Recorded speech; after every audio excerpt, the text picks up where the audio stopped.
Hi friends, আজকে আমি বানাবো হচ্ছে খিচুড়ি। তার জন্য আমি কিছুটা চাল মেপে নিলাম আর সেই গ্লাসেই নিয়ে নিলাম মুসুরির ডাল, মুগ ডাল হাফ করে।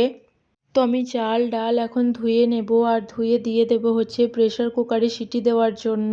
তো খুবই তাড়াতাড়ি আর অল্প মশলায়, ঘরোয়া মশলাই হবে আর খেতেও খুব স্বাদ হয় এই খিচুড়িটা। একবার বানিয়ে দেখবেন প্লিজ। আর এখন আমি চালের মধ্যে কিছুটা হলুদ, নুন আর তেজপাতা পরিমাণ মতো পানি দিয়ে এখন চাপিয়ে দিলাম গ্যাসে সিটি দেওয়ার জন্য। আর চলুন এর মধ্যে ঘুরে আসি সবজির দোকান থেকে আর আপনাদেরকেও দেখাবো সবজির দোকানটা।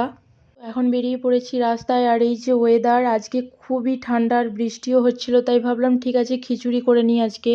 আর খিচুড়ি করবো আর সবজি না হলে হয়, তাই চলে এলাম সবজি নিতে। আর এখানকার সবজির দোকানে খুব ফ্রেশ সবজি পাওয়া যায়, সবজিগুলো দেখতেও খুব ভালো লাগে। এখানে সবজির দোকানে তো সবজি কিনতে আসতে আমার খুবই ভালো লাগে আর আমার যতটুকু প্রয়োজন আমি ততটুকুই নিয়েছি। আর এইদিকে মিঠাই নিয়ে চলে এসেছে ভুট্টা তো ওকে নিতেই হবে। এখন চলে এসেছি আমি বিল কাউন্টারে বিল করার জন্য। আর কম্পিউটারে এই যে আমার দেখিয়ে দিল কত টাকা বিল হয়েছে আর আমি পে করে দিলাম। আর এখন চলে যাচ্ছি শাকের দোকানে একটা শাক নেওয়ার জন্য। এখন আমি নিয়ে নিয়েছি পালং শাক আর এখন চলে যাব রুমে। আর এই যে চলে এসেছি রুমে, এখন সবজিগুলো আমি কুচিয়ে নেব। আমার সবজি কোচানো হয়ে গেছে আর এদিকে পালং শাকটাও কুচিয়ে নিলাম। আর এদিকে সয়াবিন ভিজিয়ে দেব, সয়াবিন ভিজাতে আমি ভুলে গেছিলাম তাই এখনই ভিজিয়ে দিলাম। এখন সবজিগুলোও আমি একটা সিটি দিয়ে নেব আলাদা করে। এর মধ্যেও কিছুটা হলুদ আর নুন দিয়ে এখন দিয়ে দিলাম সিদ্ধ করতে। আর যতক্ষণ সিদ্ধ হচ্ছিল আমি এদিকে রেডি করে নিয়েছিলাম মটরশুঁটি, আলু, পেঁয়াজ, কাঁচা লঙ্কা, আদা সব রেডি আমার। আর এইদিকে আমি নিয়ে নিয়েছি একটা ডেচকি, তার কারণ আমার ছোট হাঁড়ি কড়াইয়ে হবে না রান্নাটা, তাই আজকে একটা ডেচকি ইউজ করেছি। তো ফার্স্টেই তেলের উপরে দিয়ে দিয়েছিলাম আমি শুকনো লঙ্কা, তার উপরে কাঁচা লঙ্কা কুচি, পেঁয়াজ কুচি আর এখন আদা রসুন দিয়ে ভালো করে লাল লাল করে ভেজে নেব। লাল লাল করে ভেজে এখন দিয়ে দিয়েছি টমেটো আর ভালো করে কষিয়ে নেব। নুন, লঙ্কার গুঁড়ো, হলুদ গুঁড়ো, জিরে গুঁড়ো দিয়ে আমি ভালো করে কষিয়ে নিয়েছি মশলাটা।